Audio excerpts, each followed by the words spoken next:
Talking Memphis Wrestling with Randy Hales is now streaming live on Fun Media at fun927.com and is always on Facebook, YouTube, X, Twitch, and at tv5wrestling.com. Talking Memphis Wrestling with Randy Hales and special guests.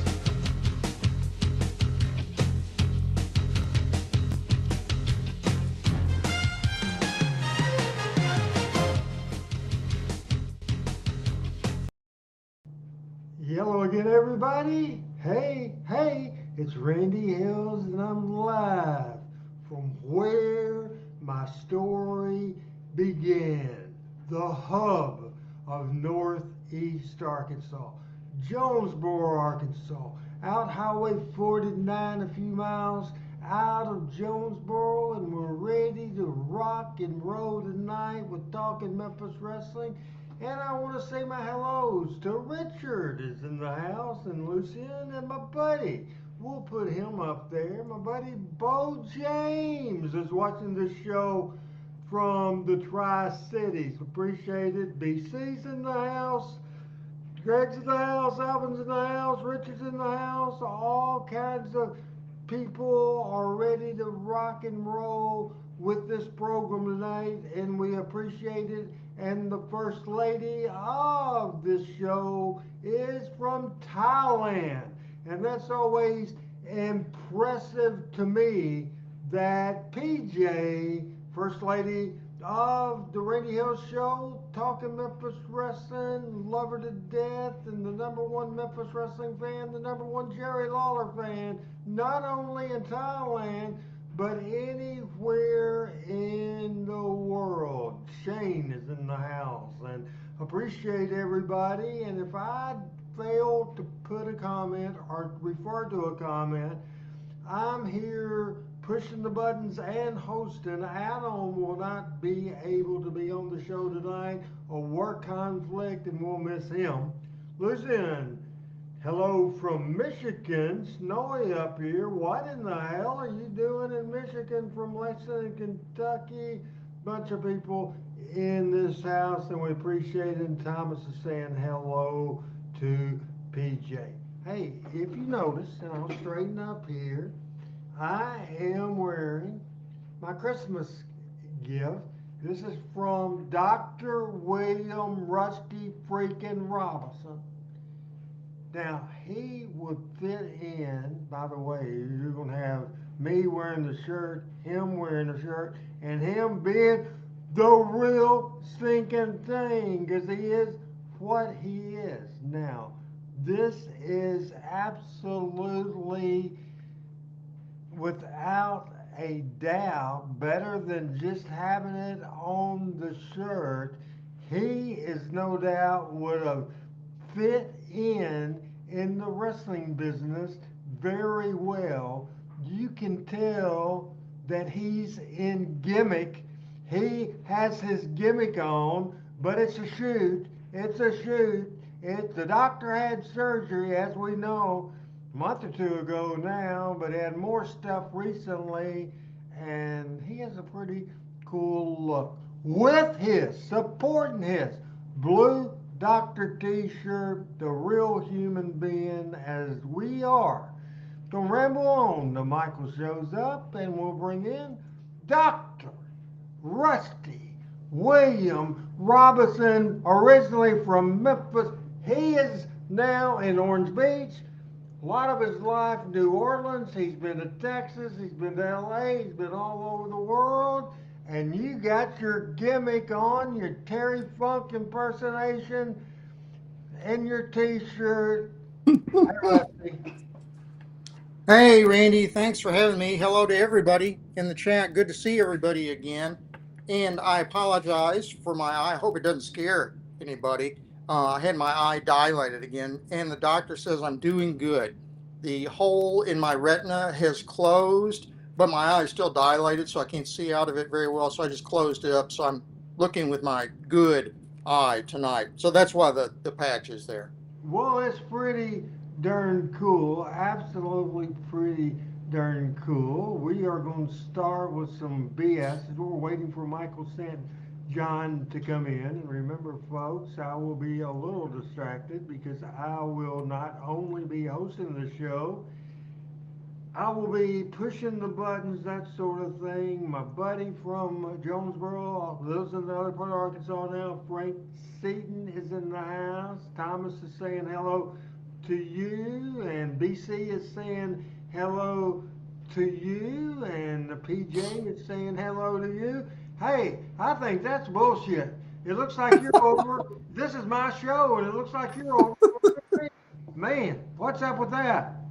What can you say? You know, I did have my pirate motif going on for a while when I first started this, but I've actually had the patch off for the last 2 weeks or so, mostly. It's just today that I put it back on.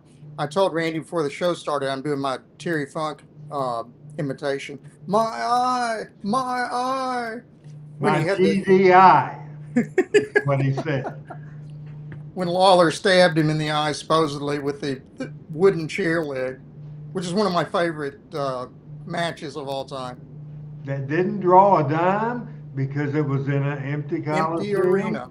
Then Terry went to Japan, and by the time he came back, it was forgotten. Yep. And because the baby face hurt the heel, that's not the baby face coming back. It was half-assed backwards. Now, However, I did see that was Dave Meltzer, from Wrestling Observer. Dave Meltzer rated that his first 5-star match, the empty arena match between Terry and Lawler. that is not true. No?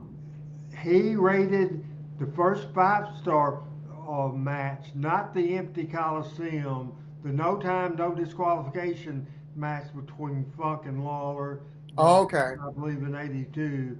That one was absolutely fantastic. Alexander from Massachusetts. Does anybody have any Chick Donovan stories? He was a weirdo, probably still is. Now sometimes I try to know stuff, what's going on, and especially if it's wrestling related. Richard Hood asked a million questions to show. Most of the questions I don't even remember or I don't know. He's asking Randy, where is Pat Tillman? Doc, can you tell me who the hell Pat Tillman is? Because I don't have a clue.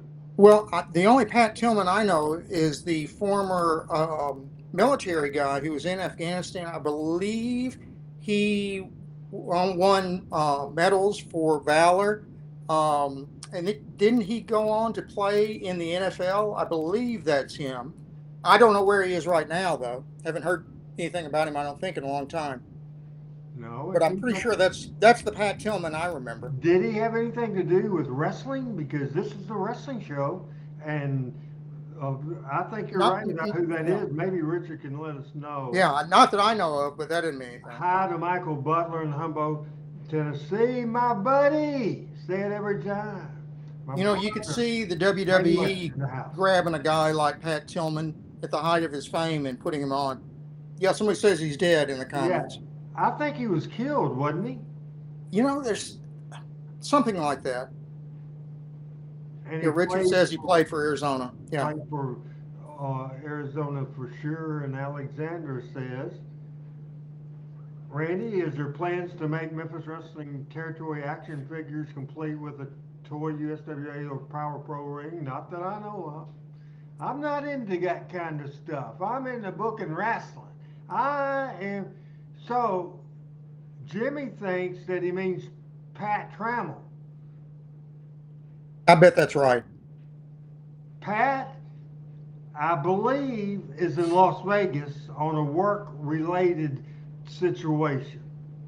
And so I don't know how you got Pat Tillman out of that, but certainly we know where Michael is. He's on the way from the radio station back home, and he'll get in and he will join the motel where he has worked. And for some reason, I popped off and popped right back on, and I wasn't touching a dead gum building at all. And we can see and hear you just fine, though, Randy. Yeah, I'm back on now, but did you notice me go away for a second? Yeah, you popped out for a minute. I thought I was going to have to take over there. Oh, yeah, you would be fine with it. Bo says Pat is in Vegas. I just said that, Bo. You have to correct me when there's no reason to fucking correct me. Jesus Christ. Yeah, I remember that about Pat Tillman too. He died in a friendly fire accident, and they tried to kind of keep it quiet. As I recall, the military tried to kind of keep it quiet, but it eventually got out. That is good. That is good for sure. I'm Randy Hills. This is Talking Memphis Wrestling. We're waiting for Michael St. John to come in. We have a great show, folks.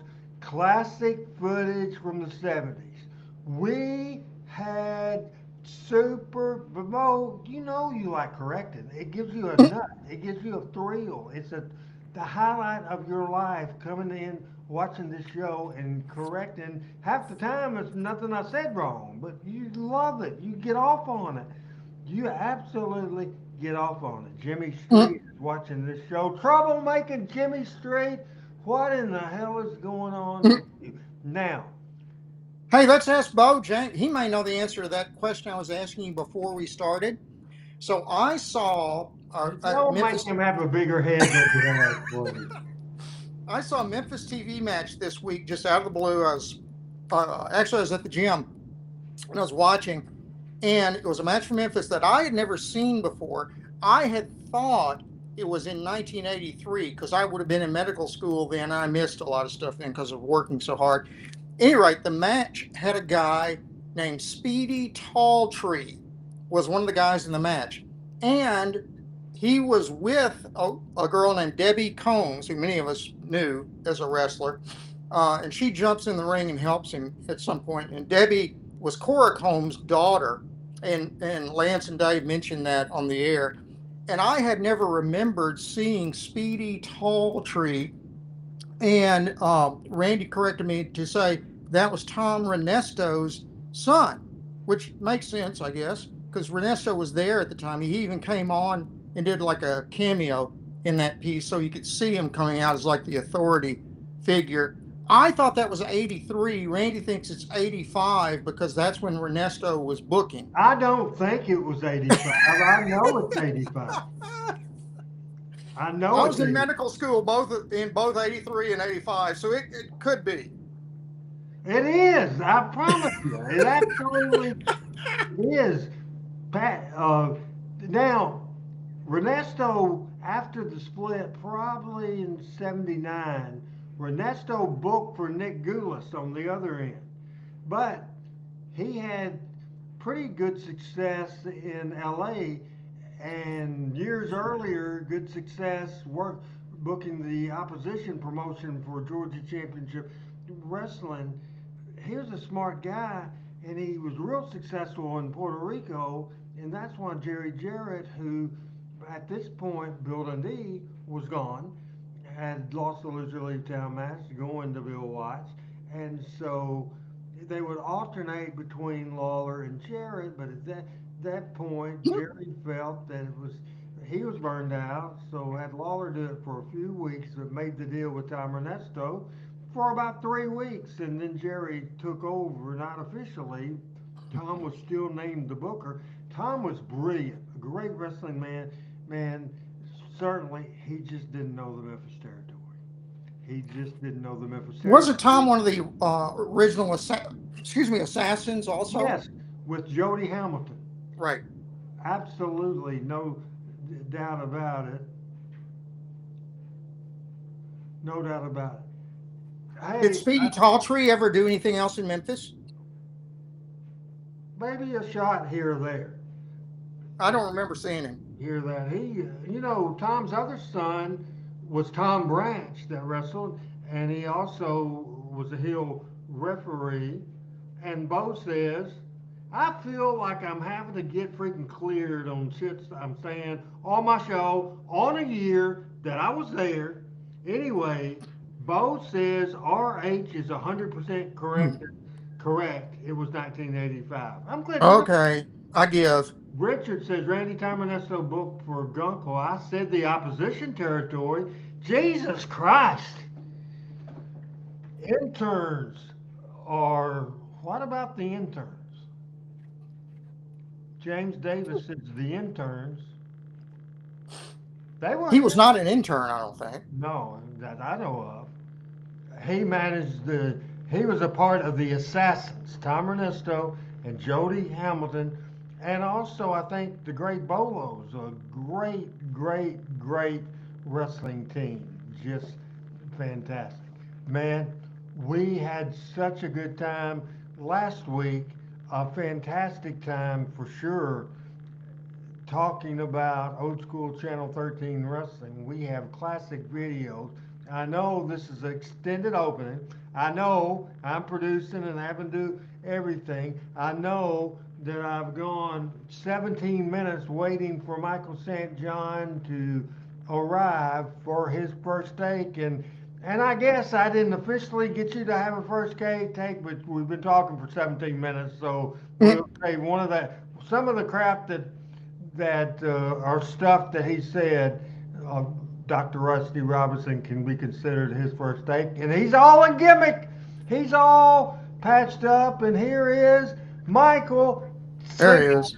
freaking John. Hello, Michael. Hi, Hey, Michael. Randy. Hey, Doc. Hey, Doc. It wasn't that bad of a game that you had to poke your eye out just because Miami didn't win. Come Very on. tough.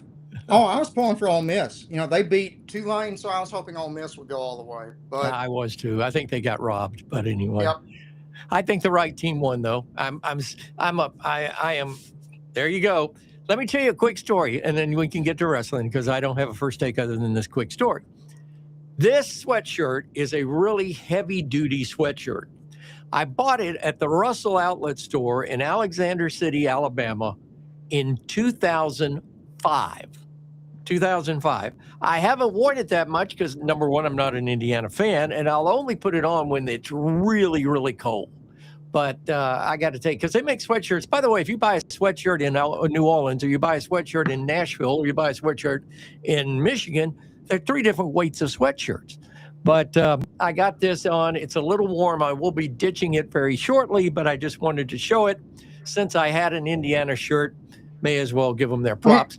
If Indiana can do it, so can Tulane, so can Vanderbilt, and Randy, so can Arkansas State. That would be the greatest thing since sliced bread. There's no doubt about it. Something that I added to the show, and folks, we got Memphis content.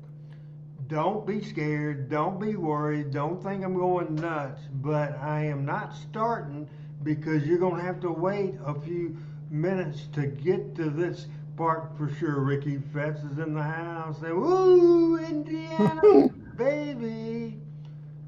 Hey guys, I know Michael has heard this. Richard, I don't know if you have heard it or not Richard, but Dr. William Rusty freaking Robinson. But there's another professional wrestling television show on cable, and it premiered a week ago Thursday on AMC, returning to cable for the first time in several years. It is TNA Wrestling, who first went live as a promotion in Huntsville, Alabama, I believe at the Von Braun Center. The TNA Thursday night on AMC. Michael, I heard numbers that premiere show did under 300,000, maybe 270, something like that. I heard a lot of reviews, and I know most reviews are pretty negative anyway. It's the beauty of the beast. I heard Jim Cornette. I heard all kinds of stuff. People that like Tommy Dreamer and Bully Ray that was on the show loved the thing. Dixie Carter was a special guest, and the fans there in Canada. Oh, they booed her no end. The fans Just kept going. Yeah. Doing her promo, they kept booing. Michael, your thoughts on, did wrestling need a now number 3? People are predicting that's going to be quickly the #2 wrestling promotion in the country. AMC compared to TNT Oh, and TBS, it ain't happening. no. Absolutely, it ain't happening. A Canadian, not Canada. It's a Canadian-based promotion, and um, TNA over the last several years, it's not like it was when Jerry Jarrett and Jeff Jarrett founded it.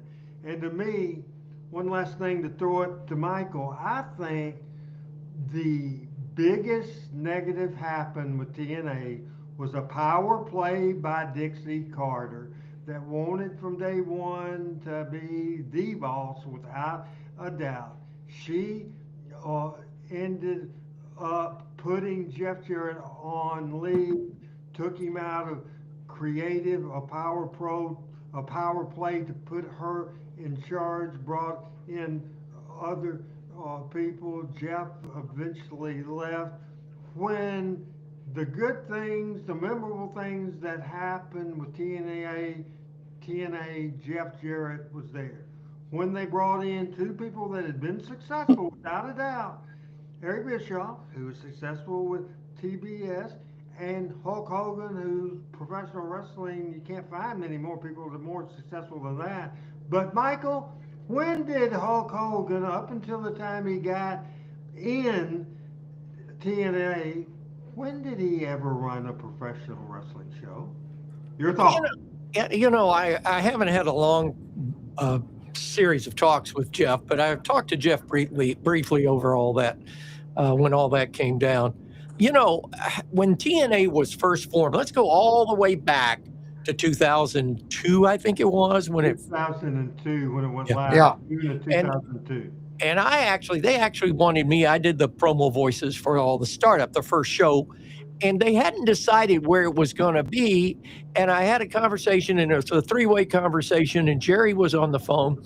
And I suggested Huntsville for a couple of reasons. Number one, the proximity to Nashville. The boys could drive down. I mean, and folks that were coming from Atlanta could get here easy. People from Memphis. It's not in the center, but it's an easy drive. And number two, that wrestling here in Huntsville had always drawn. It wasn't a super city for wrestling, but it always drew. This city always reminded me of a better than Evansville or a Greensboro kind of vibe.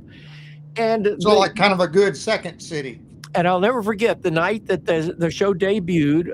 I was supposed to be part of the show, and my dad had AAA bypass surgery. The oldest individual in Alabama that had ever at that point he was 85, and he had AAA surgery. And everything was supposed to be over and done with by 1:30, 2 o'clock, so I could walk to the arena from the hospital and be in the show. Well, things didn't go well, and I didn't end up getting over there until about 7:30. And the show was well attended, but the show had a magic about it. They had Fargo was here. They had the country music singer that passed away, Toby Keith. I mean, and there was, Ric Flair or Harley Race was here. It was magical. And they had a huge crowd. They had a great crowd. They had a great taping. The outlet. I mean, they did it. And I think they were on their way. But I'll be honest with you, Randy, and you shed some light on this. I don't know where the financial problems began. Did they overpay people? Was it the travel? Where did that all start? Because it was on an upward trajectory, and then all of a sudden there were tons of problems, and here came Dixie on the white horse. I guess somebody found her or brought her to the party. But Dixie had an ego, just like you said. And I don't think it was over the fact that she didn't like Jeff Jarrett, but I think it was more so that Dixie wanted to be the face of the place. It was her money. She wanted to be the face of the place. What's your thoughts? Because that's sort of where I see it. I'll tell you what I heard is Michael, is that Jeff had been using Dixie for public relations, because that's what she was doing before she got TNA. When he told her the financial trouble that they were in, she approached her father and asked for money to basically buy out the biggest interest in TNA, which she did. So that's how I think she got in there.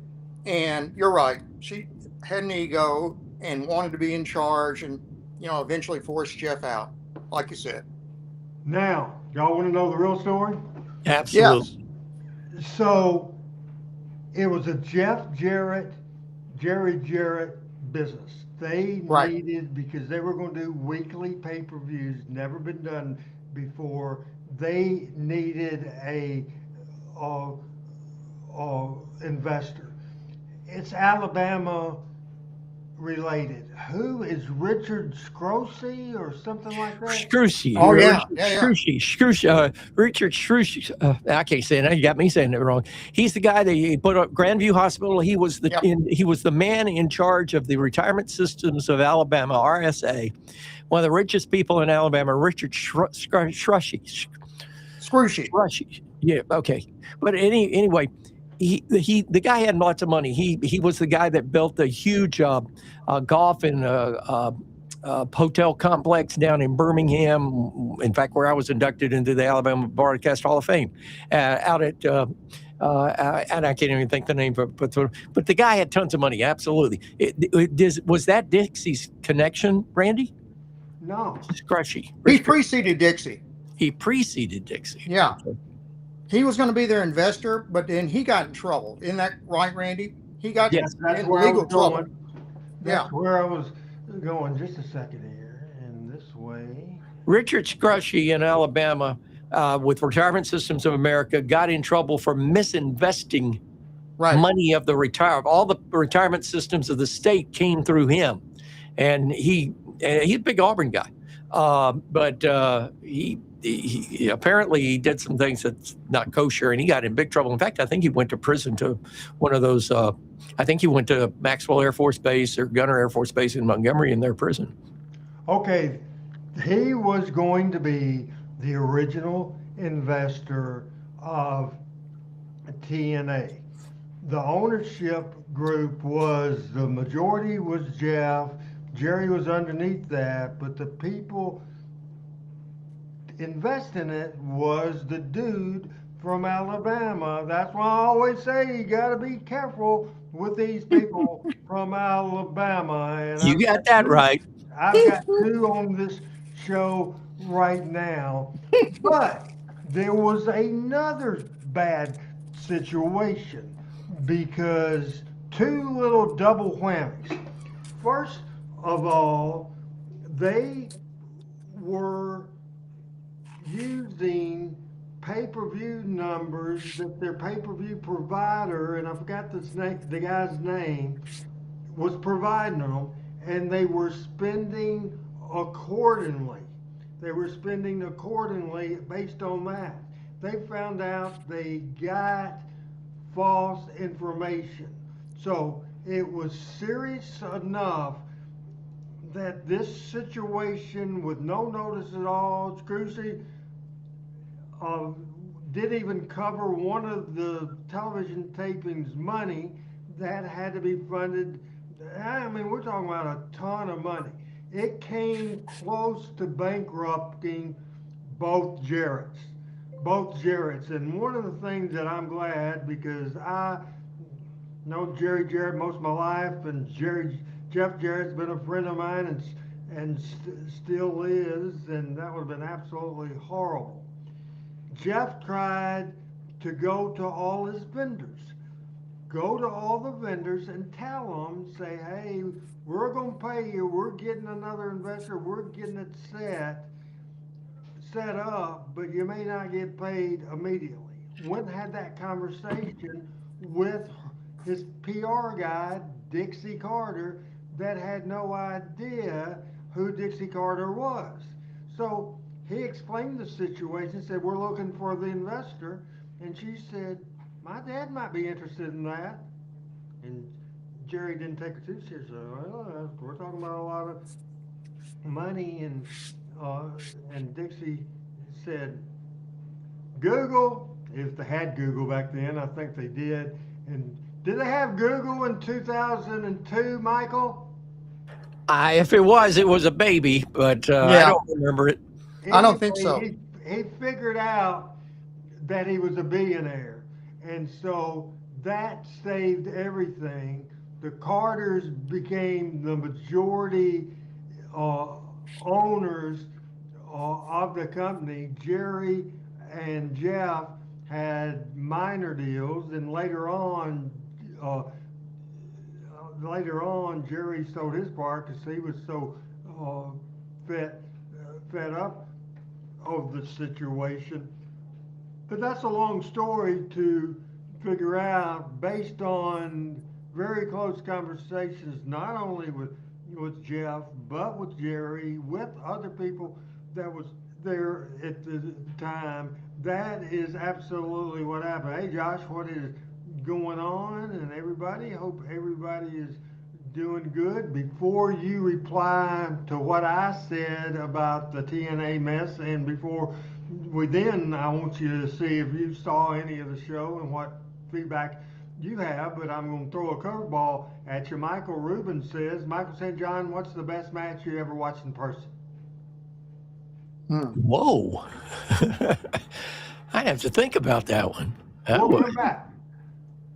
We'll come back to it later. How about that? Let's circle back to that. I'll think about that. I could easily say what's the best match I ever called.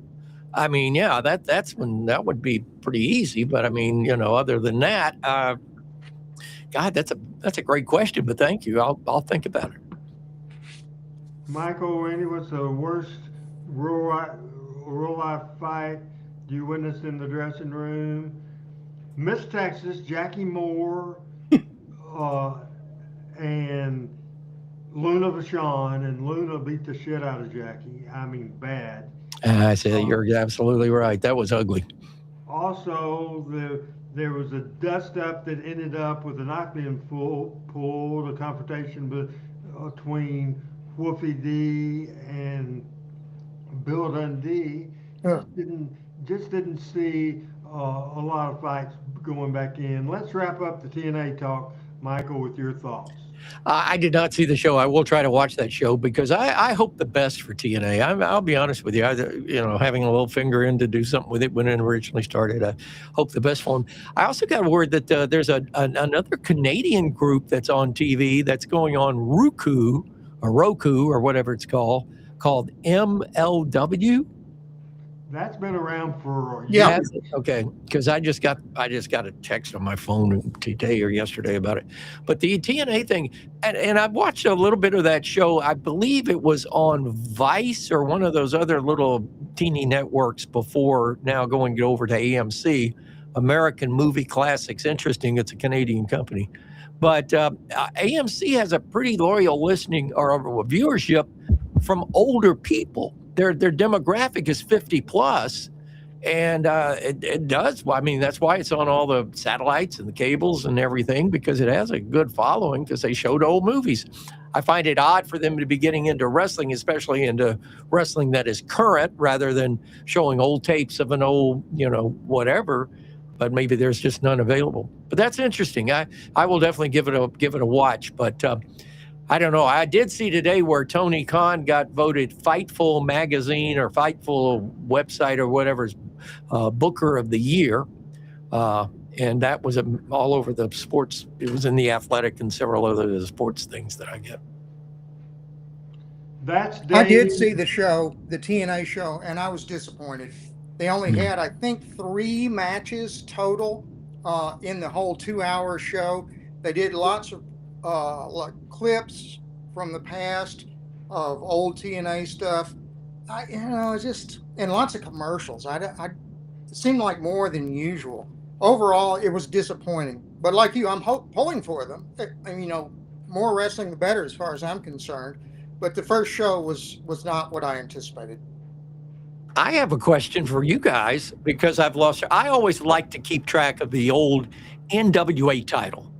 And Dan Severn had it, and I thought he did a good job. And then after that, is that still around? I guess NWA is still around, but is the title still around, and is it still the belt that Harley had?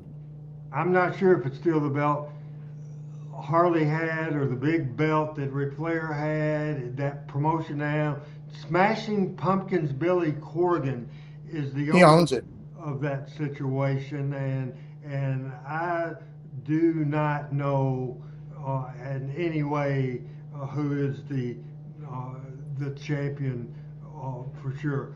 By the Nor do way, I. I'm looking at a different thing. I wish somebody would tell me who the NWA World Champion as Mark The Aaron. last one I remember was Nick Aldis was the NWA World Champion for That's a been a while. long time ago. Yeah, it's Right. been a while. That tells you, what I don't know about him. Mm. Want to say hello to Bo James too. He was listening to my radio station today in Scottsboro. I guess he was either coming this way or going back towards East Tennessee. He's got a couple of big events coming up, Randy, that I'm sure we'll talk about later and as the show goes on this year. If Bo continues to makes me hot like he did a while ago, he's not going to get no damn points for me. Did I Now, miss something? Oh, I set Randy up. yeah, all of a sudden, everybody thinks I said a date. Michael, would you, from say 1983 on, would you argue with me about a talent or a date that happened in the Memphis territory? You're pretty damn good at it, so probably not. I would definitely take your word for it. And I know you've got great notes. Chad? Well, here's the story. So I told Let's Randy. don't even hit go. It made me hot once again. Doc, I'll We're talk to talking you after over the each show. other. We'll This tell you show later. is a zoo. This show is a zoo. And I'm trying to get it back on whack. A zoo. Chad says, and I don't understand this, Chad. You said this 30 minutes ago, and I couldn't get to it. You say, I just bought all rights to USWA wrestling. It's coming back. So my question is, who did you buy the rights to USWA from, and how and when is it coming back? Main question is, who did you buy it from? Because in a sale, the Selker family from Ohio bought all the video, all the USWA, not the CWA, the USWA, bought every bit of it. However, there was a lawsuit, and after the lawsuit, I don't know if ownership of those tapes, and it's a possibility, I'm just curious, Chad, on who you bought those from, because I would like to know who owns this sucker. Did you say the Smuckers family, as in the jams, jellies, and preserves, bought it? No, the Selker. Selkers. Oh, the Selkers. Okay. You worked for them. I did. You worked Oh, at the for very end. Yeah. Oh, those guys. The ones that didn't pay me for the last show. Yes, those guys. Okay. I think I didn't pay much of anybody. I didn't. Not that day. They didn't anybody. Oh man. So this No, Dennis great. King says Silas Mason is the NWA champion, and somebody says Mason was actually just in the area working for a show for a wrestling promotion I don't acknowledge on this program. Okay. So that's the hint, guys. We're off the wall, but if we go that direction, we'll go black quickly. I'm going to throw a Adam's flag not on the here show. today. Can you tell? I'm going to throw a flag on the show if we get any crazier. Can you tell Adam's not here? Yeah. Maybe that's why I'm stressed. I don't. You are really stressed. Because I don't like being corrected when I'm right and then having to defend myself. I think 99% out of 100 of people they ask for about historians of Memphis wrestling. No, non-wrestling wise, people would say Mark James. A lot of people would say Scott Till, and I agree. Both cases, those are very knowledgeable people. As far as in the business people, Jim Cornette, myself, and there is others. Bo James is knowledgeable, but he didn't spend a lot of time here and didn't always get our TV. He just heard a lot of stories from people who were big shots there. how the hell did we get into this? But One other person, by the way, I've sort of been following after I got introduced to him via Pat Trammell, and a guy I worked with. I didn't realize it was the same guy up in Missouri, but Tony Richards is doing a really good job of history. And he wasn't in the biz. He's a great wrestling fan. He wasn't in the business, but he's done a great job of archiving and looking up things and going to the sources, directly to the sources. And I find his history to be pretty doggone good. have you watched all 9 episodes of the series on the Welch family, Michael? 5 out of the 9 so far, Randy. I've gotten to 5 out of the 9, and I'm trying to do it in a chronological order. I'll tell you what's coming up in Iowa. I think is going to be very, very special because I think a lot of wrestling fans, especially today's fans, are going to be educated and are going to understand how much Roy Welch and the rest of the Welch clan contributed to the early black, and I call it the black and white days of professional wrestling. I have learned a lot that I didn't know about. And not that I'm an expert on the Welch family, but I worked with them and I knew them all, met them all, and called some of their matches. And I'm telling you, and that family, that history has been hidden in somebody's closet or somebody's basement way too long because it's much too important to our wrestling world, to what they contributed. And now, Michael, you mentioned Iowa, and a lot of people, including Rusty, might not know what in the heck we're talking about. I'll put the graphic up there, Michael, and then you explain who's going into the Tragus Thez Wrestling Hall of Fame. I believe it is in July. And go, Michael. You got it, and nobody other than one of the greatest second-generation wrestlers of our era, and Jeff Jarrett, well documented on what a tremendous talent he is. I love how they did that picture. If you look in the background, that's an early Jeff picture in the background, but it almost looks like his dad. A lot of resemblance there. But George Tragos and Lou Thez, two of the great shooters, if you would, two of the originals in the world of professional wrestling, two of the greatest champions of all time. Hall of Fame's in Waterloo, Iowa. And I've had 2 people, one of which is Bo James, and the other of which is Tony Richards, tell me that this event, for the purist in wrestling, the purist wrestling fan, that this is the event that you go to. It's a couple of days, and I understand it is just absolutely and informative. Also, there's a lot of people that interact there, and to be honest with you, I'm sort of looking. I'm working Randy, Doc. Pat's working him, and I think Coach is working him too. Would love to do a show up there, if not being on a panel. I'm not trying to grovel onto a panel, but to do a show live from that event, even if we tape the show and play it back on a Tuesday night. I think there's a lot of good old Southern Memphis wrestling history that's going to be actually showcased. I find it ironic, but I find it absolutely fabulous that Jeff Jarrett's going in along with the deal that they're going to put the whole Welch family in that Hall of Fame as well. Should be very interesting indeed. And now we are going to go to our photos section. We're just now this far in.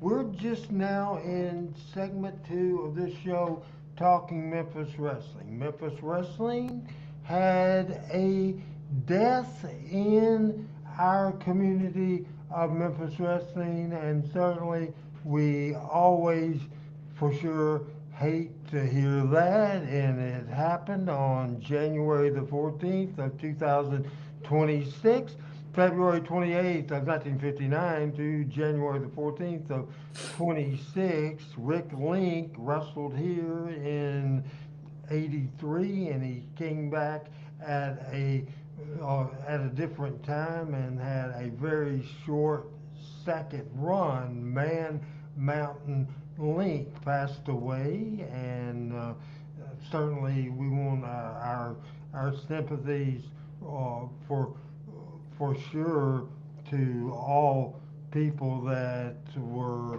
affiliated with Man Mountain Link. Michael, any thoughts? I don't know how much you were around in '83. Your thoughts on Mountain Link? Did not work with him directly, but I will say this: very aware of his talent. He's a huge guy. I mean, he and the one he reminded me a lot of the one man gang, who I had really enjoyed working with. Really good guy. He was a bouncer at a club in Baton Rouge when my daughter was at LSU, and she was getting carded, and she had a St. John, and he looked at it and he looked at her and he said, do you know Michael St. John? And she went, that's my dad. And then he let her in the club. But I had worked with him in the Heroes of Wrestling. I'd worked with him in the Super Clan. Great guy. But Man Mountain Link reminded me a lot of him. But I do know he was a very strong person, and he was well followed and well thought of. Later on the show, we got a couple of videos to show you there. Real quick, fast take on this. Do you remember, were you in the Memphis area in '83 when Man Mountain Link was around, Rusty? Yes, I was, and I remember seeing him. I didn't realize his name was Rick Link, but I put it together after he said that. And I only remember seeing him kind of like Michael a few times. I never really got too involved with it, but he was a very big guy, so he fit the mold of somebody like a one-man gang. So that's about all I know about it. Now, last week, I know, Rusty, you had watched the show, and the Doc wasn't with us last week, Chris Ellis, and Chris hadn't been on in way too long a period of time. Pat Trammell has assured me he'll be back next week, and so as long as Michael is back in town, still in town, he will be here. Michael, I think one of the most thrilling things about the show last week, we saw that angle from the 70s and classic Channel 13 footage, and man, I wish they were more, don't you? Absolutely. That angle with Tojo Yamamoto getting dumped with the paint can. I mean, there's none better. There's none better, Randy. And that was in 1986. That was long past the Channel 13 days. We showed the Don Anderson Jerry Lawler match and the Mike Stark angle that was so good for sure. And we have one of the most famous situations. This is funny and this is classic. It's campy and it's typical Memphis wrestling. This is a 3-minute, 15-second video from WHBQ TV, Channel 13. We'll watch now on Talking Memphis Wrestling. And I remember one of those visitors, a very special one from Gotham City, who we'll meet in just a moment. Hey, you're going to be in town all this weekend, is that correct? Yes, I am, and thank you very much. I must apologize. I didn't have a ticket. Kids, don't do as I just did. I sneaked in because I'm on a case. And I'm working undercover. That's why I'm not wearing my complete outfit. Right. I wanted to be inconspicuous. I didn't want anyone to recognize me. But there is a rumor that Mr. Freeze and Penguin are here in Memphis because of the radical change in the weather, and that they have a hookup with the evil king of Memphis, who just might be wrestling here this morning. Do you know who this is? Is that who I think it is? Yes, it is. What is this? Well, what does it look like? Tell me, what does it look like? I heard he was going to be here today, so I dressed appropriately. That's what it is, the Super King. What else? Super King. Okay, you say maybe you're going to be able to give us some help with this guy here. You're on the case, and I think we're going to need all the help we can get with the King. Well, now, I've heard he's had his troubles with the Joker and the Penguin and Mr. Freeze, but he hadn't handled the King yet. And I got somebody in a box that I'm going to bring out here in just a few minutes that'll make a Joker look like Mickey Mouse, I can tell you that. I've heard about your box, but I want to say that costume that you're wearing, if you are indeed the evil king of Memphis, has been stolen from a friend of mine, Soup. Superman, I call him. Soup. Right. And I think that Spider-Man, Spidey Baby, would probably object too. By the way, looking at you, I don't think it's too late for you. I think that possibly, if you change some of your habits, some of your methods of wrestling, if you used your left and right turn indicator in your car, did other things that people normally do when they're polite and courteous, and you weren't such a naughty, mean person, it wouldn't be too late for you. And I can see that you're not familiar with these rednecks that we have around here. That's exactly right.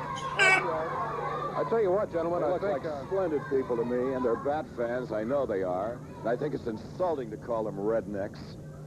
I think maybe we better settle this elsewhere. And again, both of you are going to be get Dr. Frank in here anyway. Both of you are going to be down at the Cook Convention Center at the car show all this weekend, and maybe you can settle it there. Badman, appreciate you coming by, and thank you very much. He's not a nice with man, king here. No, he is not. He has some nasty habits, as you say, and maybe he'll change some of them. Yes, I really feel that it's possible that we could help rehabilitate him, possibly, and God. Classic video. There is no doubt about that. So before we go back to Michael, your thoughts, were you in Memphis at that time in the 70s when Adam Batman showed up, William? Yes, I remember that show specifically when he came on. Everybody was stunned, you know, that the actual Adam West Batman was on TV. You know, and he mentioned, and Lawler mentioned too, Dr. Frank. Those were two iconic characters on Memphis TV on a single episode. So yeah, I remember that very clearly. No doubt about it, and we are going to punch Michael back in. I think he got a little too hot. Michael, your thoughts on that video? You know, I do remember that. I was programming at WMPS in Memphis when that show went, and that was at Channel 13, I believe, and you know, I think it was. They had the big card show. In fact, we promoted that card show that they had in Memphis then, and that was a sort of a new kind of thing that was still happening in the early 80s. But Lawler was tremendous. Oh. I did notice that was a clip from probably the Lawler show or something. Jerry looked a little bloated, and he had, I guess, gained too much weight at that point in time. But that's probably the biggest I've ever seen Jerry look. Yeah. Did at the time, and it was a classic thing. And I also want to, because we didn't have much knowledge about Man Mountain Link, and it was Rick Link, and he came in, and it was just very interesting, and for sure. And I am trying to find that. This is early Man Mountain Link in Memphis on Talking Memphis Wrestling. Rain sprinkled down, and I guess this is it for us. Jimmy Hart standing in the wings, and here he comes, whistle and all, and he's got him a brand new charge. He's bringing in Jimmy Hart. You know what? This is unbelievable. I sit back there in the back and listen to tell me what he's going to do, what his plans are, where he's going to go. Well, let me tell you something, big man. I'll tell you what your plans are. You're going to climb the ring with this man right here, Mad Mountain Link. You know, Andy Kaufman called me, and there's still a $5,000 bounty money up on Lawler. And I'll tell you what, he's going to look at this. Look at this man right here, baby. Lawler, I can't wait. I can't wait to sit at ringside, man. Now, Man Mountain Link's next for Lawler, but he wants Ken Patera. Well, you can forget about Ken Patera because he's got your international championship belt. That's right, Lawler, the man that I manage, Jimmy Hart, and he's on vacation right now. But you can't call him. Nobody's going to call him. I'm not even going to call him because, baby, he don't want to talk to anything or anybody because he is soaking it up and living it up, man. And I'm living it up, too, because I am so happy he's got the international championship belt. So you leave him alone, and everybody's going to leave the man alone. Look at this man. Come on. All you got to do is right here. Get him in there. That's right. Now I want to give the people a little history lesson out there. I want to go back in time about 5 weeks ago when there was a match against my Moondogs against Jackie Fargo and Stan Lane. Right or wrong? Well, this match was an outrage. It was so outrageous that half the TV shows wouldn't even let us run the thing. Eddie Marlin had to spend about 2 hours with the board of directors to even get the film put on TV again. But I want you to run this little tape right now. Run this tape, a history lesson right now, back in time. Take a look at it. Regardless of how they did it, they won it. With They a beat them 2x4. with a 2x4. The champions right there. That's great. Well, you know Yeah. what? Let me tell you something right now. It's been a long time since Jimmy Hart has put on his Moondog helmet. It's been a long time since Jimmy Hart has blown his Moondog whistle. I told you, Fabulous Ones, time is running out on you boys.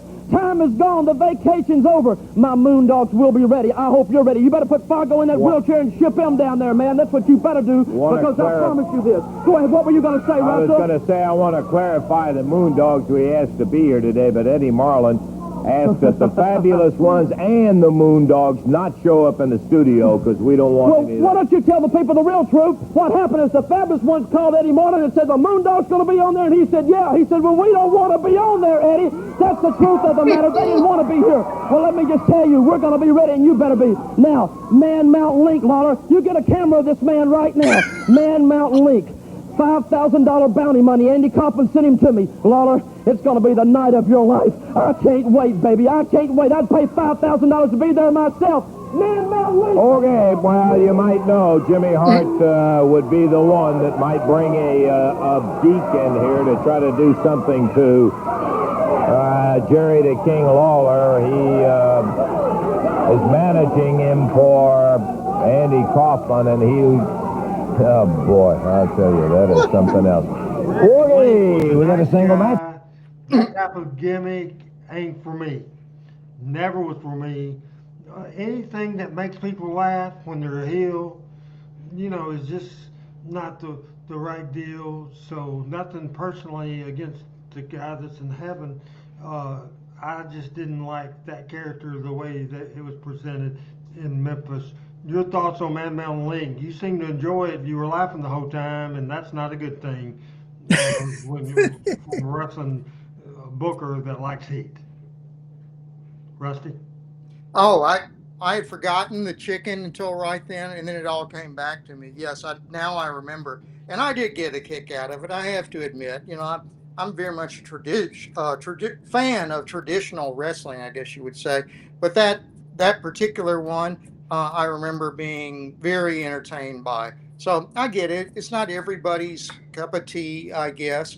But, you know, Memphis was notorious for having sort of over-the-top characters and, you know, bizarre events occurring on TV. So this is just, you know, another one in that package. Michael, your thoughts? I'm sure, I would imagine you're on the same page I am on this subject. You can too gimmicky a gimmick. You know what I'm saying? You can too gimmicky a gimmick. And to me, the first one, when he first came on, I went Mad Dog Vachon, the Sheik, Abdullah the Butcher. Here's another one. And I just, you know, that's not my cup of tea either, Eddie. I'll be honest with you. Now, a strong guy, big guy that can move, you know, brute, that kind of thing. I like that. That's why I like the one-man gang. That's, you know, those kind of Crusher Blackwell, those kind of guys I get into. I like that. And they're heels and it sells.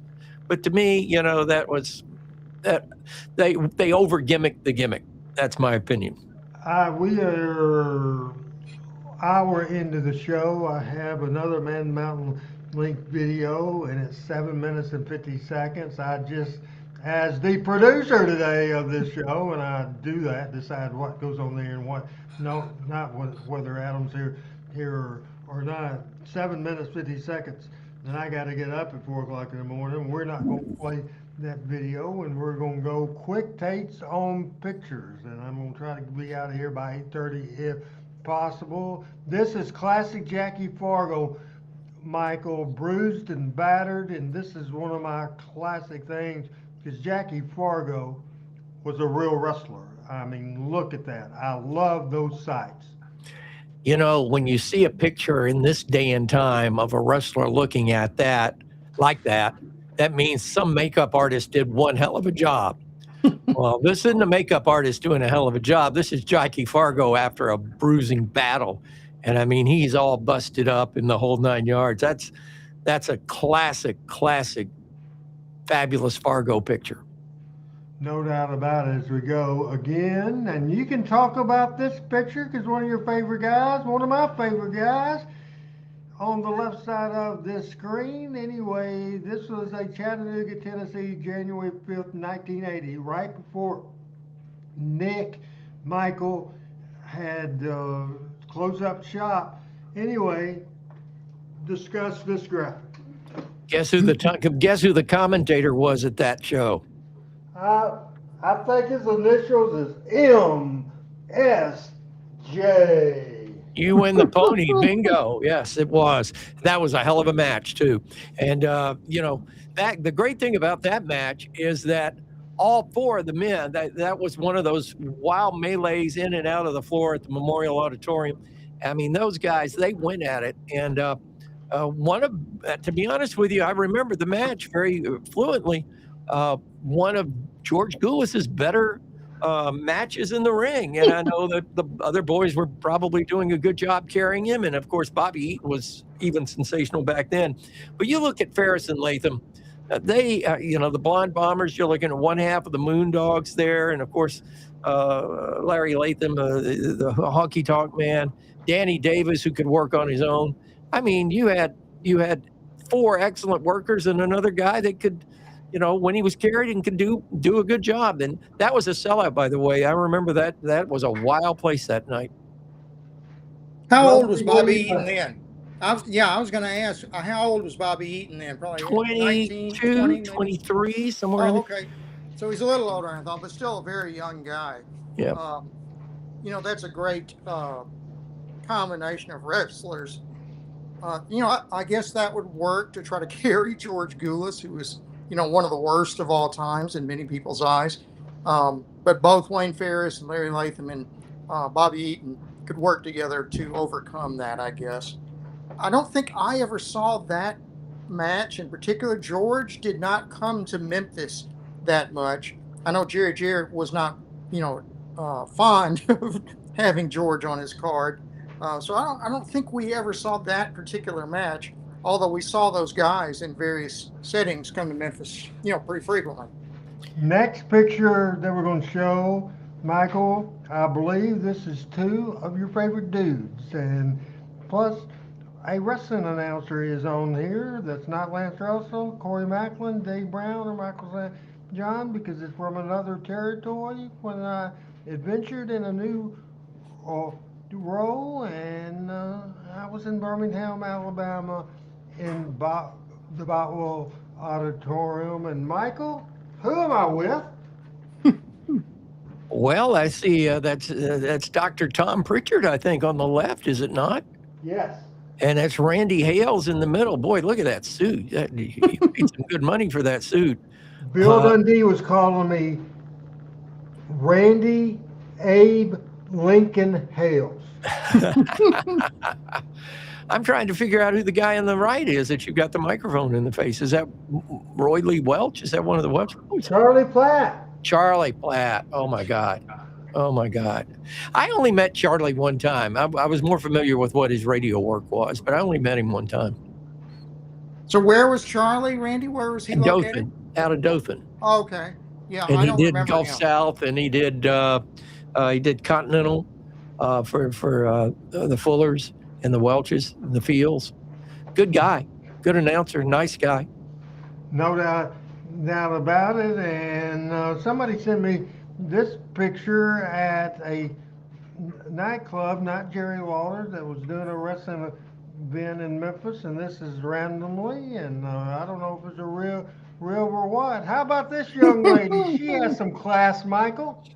Absolutely, and great handwriting as well. We love Randy Hales. I love that. I'm surprised you don't have that on the wall behind you when we do this show. I do love myself. That is true. Michael?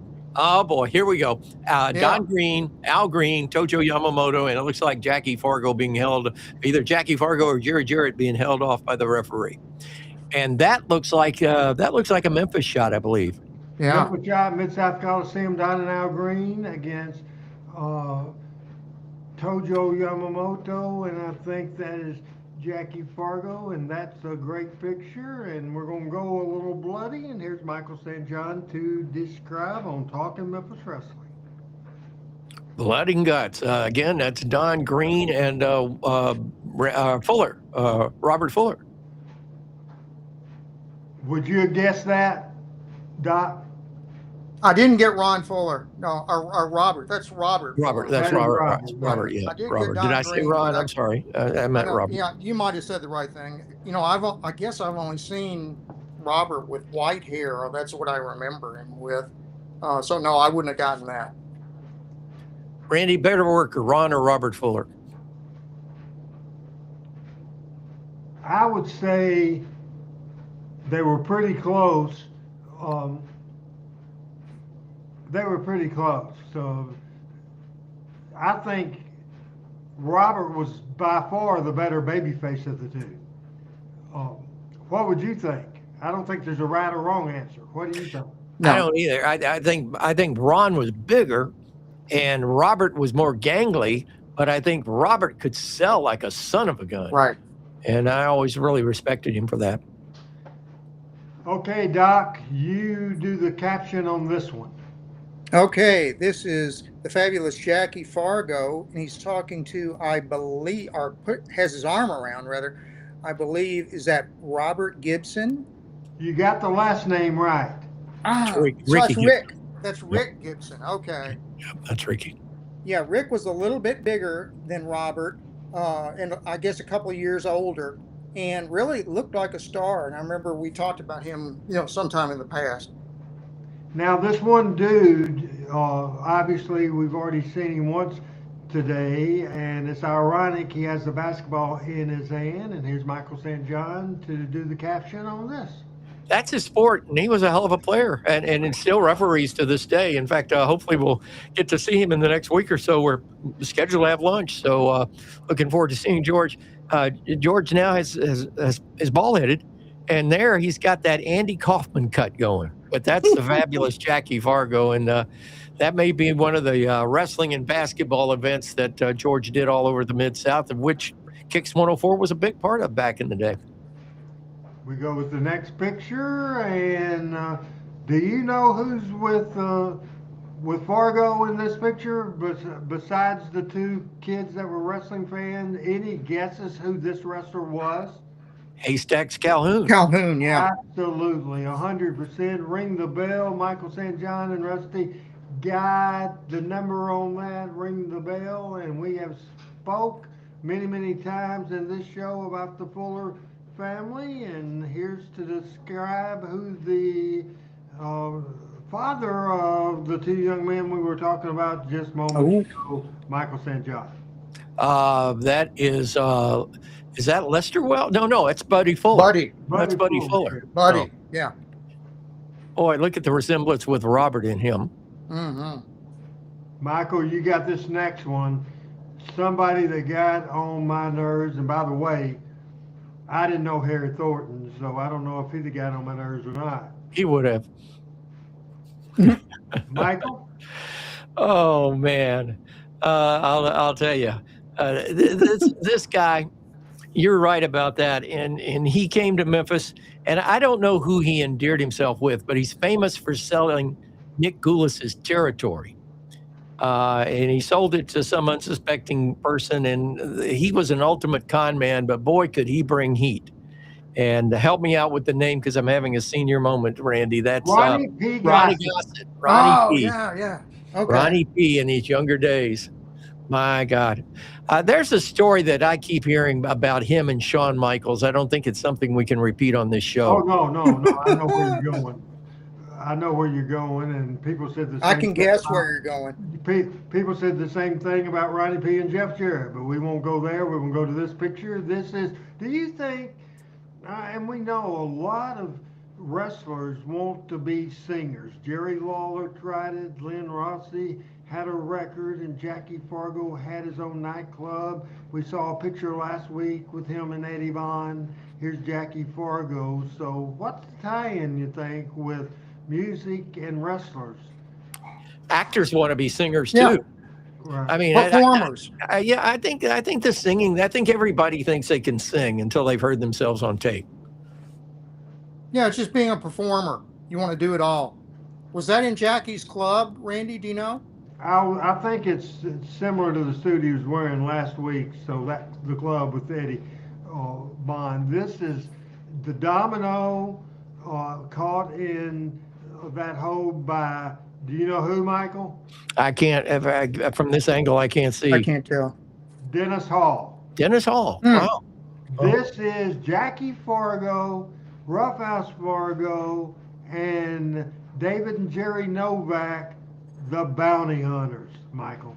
Yeah, and I believe this is from the action that still picture that we open these pictures with.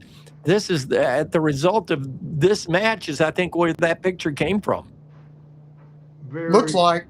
Yeah. You can see very Jackie's face. interesting, and that's a nice little drawing there. We will go here with this picture, and this is leaving the Tennessee territory, going to Georgia Championship Wrestling, Gordon Stalley, and Michael, who It bees that way sometimes. You got to call somebody. You got to call somebody. That's Thunderbolt Patterson. The man could talk. The man could talk, and the man could wrestle.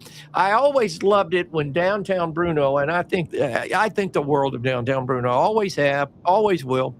But I used to love it when he would do that line, because he would do it in the same context and in the same voice type the Thunderbolt used to use. It bees that way sometimes. Love that. Love that. Classic Downtown Bruno, and a great talker for sure.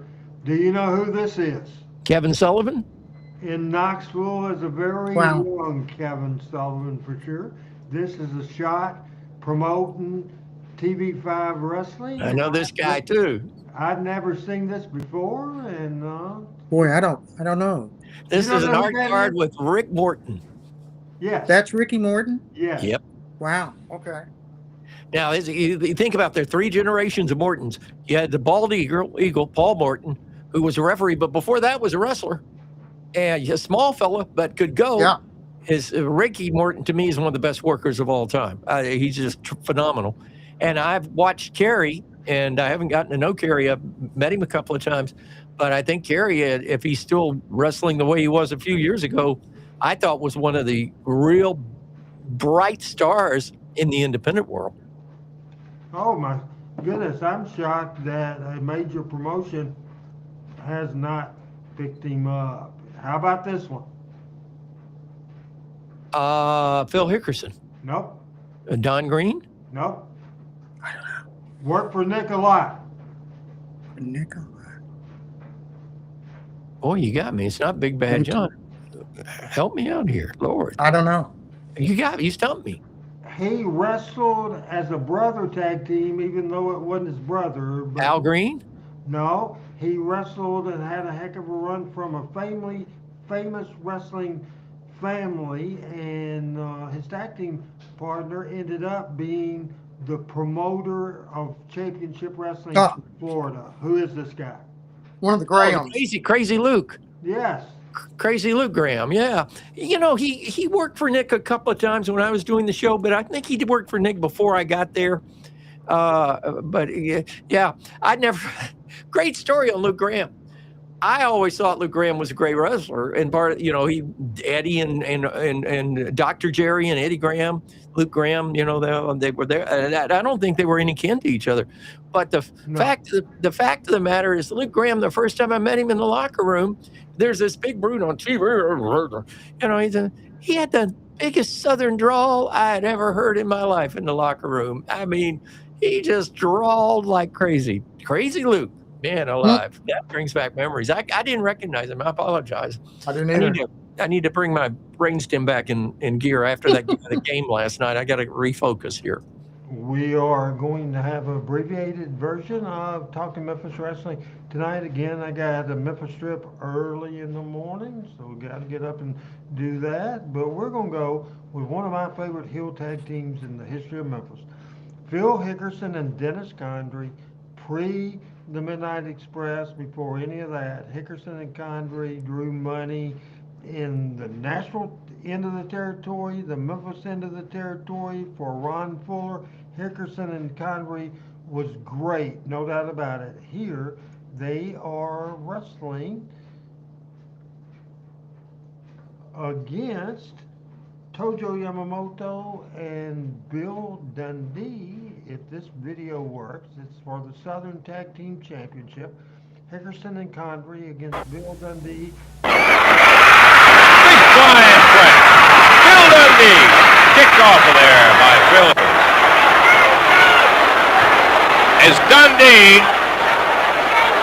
who has been rattled around in pretty good fashion by the champions, Condrey and Hickerson, reversed it with a flying press off the turnbuckle. But he needs in a desperate way to get a tag on Tojo Yamamoto right now. Oh, the big elbow from Condrey. Condrey sensing a victory. Is hurled off right into referee Jerry Calhoun. Big broad arm by Phil Hickerson. There's a tag on Tojo. The referee still down. Tojo nails Condrey, nails Hickerson. Yamamoto with Condrey into it. Puts him down on a canvas. Tags Bill Dundee. Dundee over the top rope. Rolls him down. 2, 3, he beat him.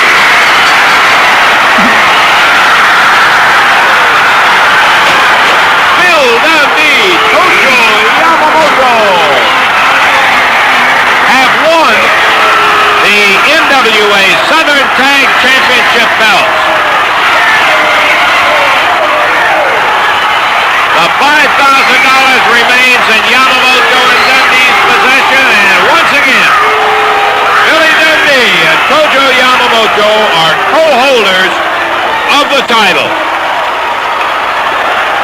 They held it separately with other partners, but this is the first time that Dundee and Yamamoto have in themselves captured the NWA Southern Tag Championship.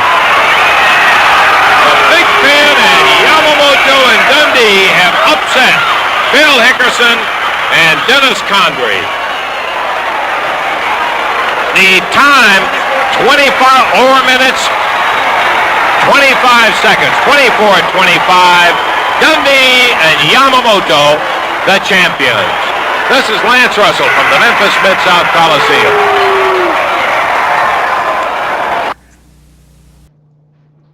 All right, as we saw, Tojo, high energy. Final comments for the show, last take, Dr. Rusty Robinson and his goodbyes for tonight on Talking Magic Wrestling. Oh man, that last match was great. I wish we'd seen the whole thing. You know, I always thought, and I think everybody did, Hickerson and Condrey, they were legit tough guys. You could just see them going and cleaning out any bar, you know, in Midtown Memphis whenever they wanted to. I mean, just there was no doubt in anybody's mind that these were tough guys. So I wish we'd seen that whole match. I may have to go back and look up that match if I can find it. But otherwise, what else? I learned a few things tonight. I didn't recognize a number of the pictures tonight, so that was good. And I know now not to set Randy up again and get him all fired up.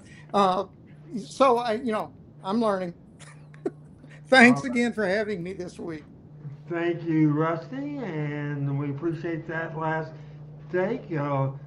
Michael, first of all, how shocked were you Monday night where Indiana completed the season undefeated and we have a new national championship? Did you ever in your wildest dream, as a lover of sports forever, knowing of the great championships in basketball that Bobby Knight won for the University of Indiana back when he was winning those championships, would you have bet my life saving, Doc's life saving, and your life saving on the fact that the University of Indiana would ever win a football championship? But the world is different.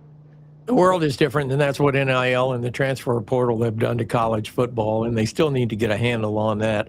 But Randy, I love it. I love it. It's Cinderella. I love it. I love it. And I know I never thought I'd ever say it, but it also gives me hope that my alma mater, that my little bitty alma mater of 6,000 kids, on West End Avenue in Nashville. There's hope for us. And we've got, I'm not saying I have, but we got money at Vanderbilt. And, you know, and Indiana still is going to get better because now you've got one of the biggest guys, the former owner of the Dallas Mavericks, the guy that created radio.com, Mark Cuban, that has just put $10 million in. And I understand now he's going to double it because of the national championship for players and for NIL. That's great. I love it. It's a new world order. I hate to use the NWO slogan, but it's a new world order in college football, no doubt about it. But that's why I had the shirt on. I'm thrilled to death for IU and I know a lot of people that go to IU. Now I'm going to tell you a background story, and this is an exclusive. Okay. My good friend, Dr. Eric Jansen, owns SportsMed here in North Alabama. They have like 11 locations, and it's orthopedic center. Wonderful orthopedic center. They do fabulous works. They operated on my mom. They operated on my son. They operate. I mean, I've been there. Brittany's been there for foot problems. Melanie's been there for her wrist. And Dr. Eric Jansen, when my son was coaching at Florida State, was a big Florida State fan, and he operated on my mother, and I got to know him. And he said, well, your son's at Florida State. I'm a big fan. I like to go to the games. I have an airplane. And if you'll get the tickets, I'll fly you down. So that saved me 6.5 hours up and down from Huntsville to Tallahassee. So we got to be good friends. His son is engaged to Kurt Signetti's daughter, Natalie. Oh, my And he was at the game last night. He's been going for 2 years now, and wonderful family. Coach Signetti, I will say this much. If the goofball at Alabama, the athletic director, would have not hired Howdy Doody as their head coach out of the West Coast and went and got Kurt Signetti instead of this bozo, that could have been Alabama last night. I've told that to all my friends. But the fact of the matter is, I think Coach Signetti is a chip off the old Dick Saban block. He's a no-nonsense kind of coach. I love it for Indiana. I love it for the fans. And I was a little upset that my boy at Vanderbilt, my player at Vanderbilt that I really liked, did not win the Heisman Trophy, and that this kid from Indiana did. But after he won that Heisman Trophy, I really got to watch him and respect him, and they made the right choice. The guy is amazing. And I love the family tie that his mom has MS, and what a great family, and what a great, I'm telling you, Cinderella couldn't have written this story. Disney couldn't have written this story any better. There's going to be a movie, and when there is, it better be named Hoosier 2.0. But Right. instead of being about basketball, it needs to be about football. But thank you for that opportunity, Randy. Yeah, I think that was great. The original three, hopefully, if things don't change, they won't change on my end. Pat Trammell, after an absence of the longest absence, he's not mad at nobody. He's either working or his hobby job of keeping score at high school football there in a Birmingham-based thing. But I think me, you, and Pat will be together again on Talking Memphis Wrestling. Can we call it a reunion show? Yeah, let's do it. Love it. Love it. Do you want to write the show? No, I can't do a job you do. You do the best job in the country. I still don't understand why somebody hadn't hired you as a booker. My gosh. The best booker in the country, and he's doing a podcast on Tuesday night with little old me. And having a good thing doing it. I think I hate doing this because I'm always thinking, where are we going next? Thinking all that kind of stuff and calling it. But to have to host and then worry about getting everybody on and off, it makes me even appreciate, and I've always appreciated Adam. He can concentrate just on that, where I'm all over the place, and I think the production-wise of the show shows that. And I apologize to anybody, but I think our audience today enjoyed the content, and certainly. So here's another question to you, Michael. We'll end with this, and more a football question from James Davis, 5613. Michael, do you think Mendoza kid will be a good pro? Depends on who he goes to and who coaches him. I think he's got a world of talent. He certainly has the heart for it, and he certainly doesn't mind sacrificing his body. I saw the pre-run on the Sports Illustrated article the Sports Illustrated cover that comes out tomorrow, and it's that picture of him going airborne, going in for the touchdown. It's a great shot. But the answer to that question is, in my opinion, when you jump from college to pro, whether you make it or not, yeah, part of that's on you, but also part of that's on who you got coaching you. And some of these players that come out of college that aren't as heralded, that go on to be great pro players, and some Heisman Trophy candidates just don't develop that way. I think a lot has to do as to who your coach is, and it'd be interesting to see who he goes to. Reading between the lines, I would say the Indiana coach is Michael's choice to be the next Alabama coach. If a change is made, is that a fair? I would love to have him. I don't think you're going to get him though. I think he's. I think now that Indiana, they're paying him big. The guy's becoming instant. He's the successor right now. Lane Kiffin. Everything was Lane Kiffin until he went to LSU. Now everything's Coach Cignetti because he's won. He won at James. He won at India. He's won national championships at 2 Indiana universities. Indiana University, Pennsylvania. That's the name of the school. It's in Pennsylvania. And now IU, but he's a chip off the old block, and I was I'm one of those disgruntled Alabama people that we went away from the Saban tree when Saban stepped away to hire somebody, and I think that was Greg Byrne, the athletic director, just trying to, doing a Dixie Carter, executing his ego, because he knew when he came here 5 years before Saban left, that he was told, don't fuck with Saban, or excuse the French, don't mess with Saban, period. The board told him that. And then as soon as he had a chance to make a chance, he made a change, and he wanted to get away from the Saban tree, and he did it. And I'm not saying the guy can't coach. I'm just saying the guy has a personality of the wall behind me. 3 quarterbacks we saw recently. Obviously, as a Vanderbilt graduate, that young man, certainly in the mix. Second person we saw on the losing side of the game Monday night, and certainly he was a sore loser, but if you're not a sore loser, if you're not upset when you lost, I don't want him Carson Beck, yeah. On the team. Carson Beck, you're right, and of course the guy that won for Indiana. Which would be your quarterback? Right now, I would love Mendoza because I like everything he's done, and he's been to the mountaintop, and he knows how to win. So right now, it would be Mendoza. I like Diego Pavia. I think he's a little undersized. I think he'd do great in the Canadian Football League, but he did great for Vanderbilt, and then our thanks as alumni to him. I thought Carson Beck was high as a kite last night. Every time they showed him on the sideline, it looked like he'd been smoking a joint. So I don't know. He's never enamored me. I wasn't enamored with him at Georgia. Very interesting situation as we talk about everything. And before we get out of here, I'm going to see if we have one last comment that we need. I think we did a better job tonight getting to the comments, and they one more. Let's see. They're agreeing with talking about the situation with Pavia and all the quarterbacks.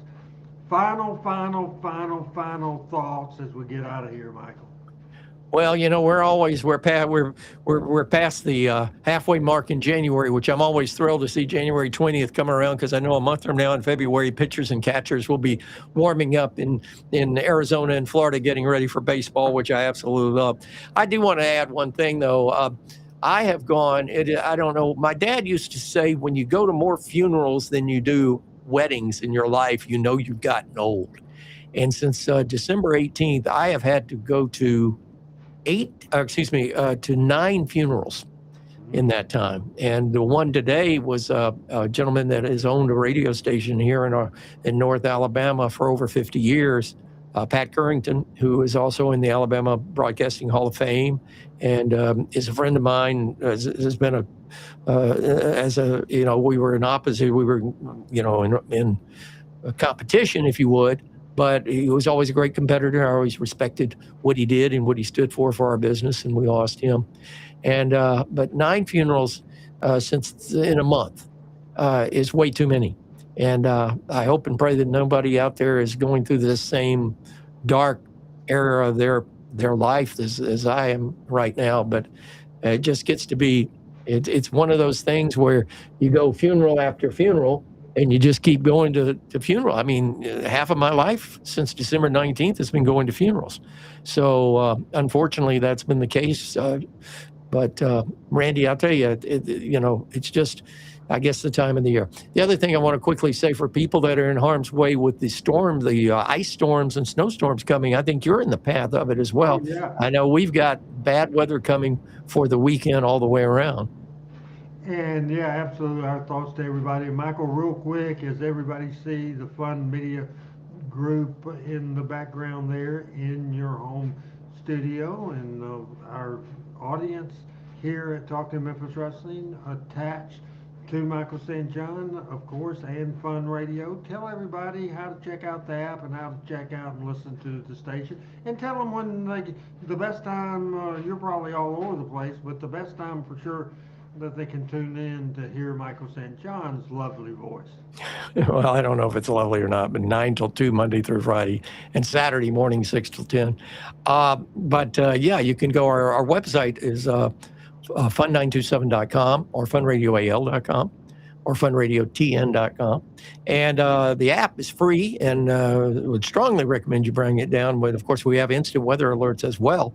And just go and whatever your smart device is, whether it's a tablet or a phone or whatever, just go on your app store and type in Fun Media Group or Fun 92.7, and it comes up. And then once you've got it, you've got a little dashboard of all the stations across the top, and you can listen at your leisure. And of course, we'll give you instant updates, like I say, weather-wise, whether it happens in Tennessee or here in Alabama. Appreciate that very much, everybody. I'm asking you to check that out. Michael, thanks a lot, and Rusty, thank you. And until next Tuesday, when Pat Travel returns for Dr. Robinson, Michael St. John, this is Randy Hills. We missed out on done, and we'll see you the next time we see you on Talking Memphis Wrestling.